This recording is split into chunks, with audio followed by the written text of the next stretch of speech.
ಉರ್ಮಿ ಶೆಟ್ಟಿ. ಇವತ್ತು ನಾನು ಕರ್ನಾಟಕ ಚಿತ್ರಕಲಾ ಪರಿಷತ್ತಿನಲ್ಲಿ ಮೀನಾ ಬಜಾರ್ ಮೇಳವನ್ನ ಉದ್ಘಾಟನೆ ಮಾಡ್ಲಿಕ್ಕೆ ಬಂದಿದ್ದೆ. ಸೊ ಈ ಒಂದು ಬಜಾರ್ ಯುಗಾದಿ ಹಬ್ಬದ ಪ್ರಯುಕ್ತ ಆರಂಭಿಸಿಕೊಂಡಿದ್ದಾರೆ.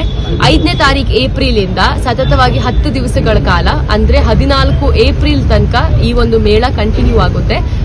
ಸೊ ಯುಗಾದಿ ಹಬ್ಬದ ಪ್ರಯುಕ್ತ ನಡೀತಿರುವಂತಹ ಈ ಮೇಳಕ್ಕೆ ಯಾರು ತಪ್ಪದೆ ಬರೋದನ್ನ ಮರಿಬೇಡಿ. ಬನ್ನಿ, ಹಬ್ಬಕ್ಕೆ ಏನೇನ್ ಬೇಕು ಎಲ್ಲ ಶಾಪಿಂಗ್ ಮಾಡೋಣ. ಸೊ ಹಾಗೆ ಇಲ್ಲಿ ನಮ್ಮ ದೇಶದ ಮೂಲೆ ಮೂಲೆಗಳಿಂದ ಬಂದಿರುವಂತಹ ಎಲ್ಲಾ ಕಲಾವಿದರು ಕೂಡ ಅವರ ಒಂದು ಕಲೆ ಪ್ರದರ್ಶನವನ್ನು ಇಲ್ಲಿ ಹಾಕೊಂಡಿರ್ತಾರೆ. ಸೊ ಇನ್ಯಾಕ್ ತರ ಮಾಡೋದು. ಸೊ ಇವತ್ತಿಂದ ಈ ಒಂದು ಮೇಳ ಶುರುವಾಗ್ತಿದೆ. ತಪ್ಪದೆ ಬರೋದನ್ನ ಮರಿಬೇಡಿ. Thank you. ಪ್ರತಿ ಸತಿ ನಾನು ಬರ್ತೀನಿ ಇಲ್ಲಿಗೆ. ಸೊ ನನಗೆ ಈ ಒಂದು ಮೇಳನೇ ಸಿಕ್ಕಾಪಟ್ಟೆ ಇಷ್ಟಪಡುವಂತಹ ಒಂದು ಮೇಳ ಇದು. ಆಮೇಲೆ ಇಲ್ಲಿನ ತಿಂಡಿ ತಿನಿಸುಗಳೇನಿದೆ ಅದು ನನಗೆ ಸಿಕ್ಕಾಪಟ್ಟೆ ಇಷ್ಟ. ಆಮೇಲೆ ಬಟ್ಟೆಗಳು ಕೂಡ, ಮತ್ತೆ ಜುವೆಲ್ರಿ, ನನಗೆ ಸಿಲ್ವರ್ ಜುವೆಲ್ರಿ ತುಂಬಾ ಇಷ್ಟ ಆಗಿರೋದ್ರಿಂದ ಸೊ ನನಗೆ ಇಲ್ಲಿ ಸಿಲ್ವರ್ ಜುವೆಲ್ರಿನ ಶಾಪ್ ಮಾಡಕ್ ತುಂಬಾ ಇಷ್ಟ.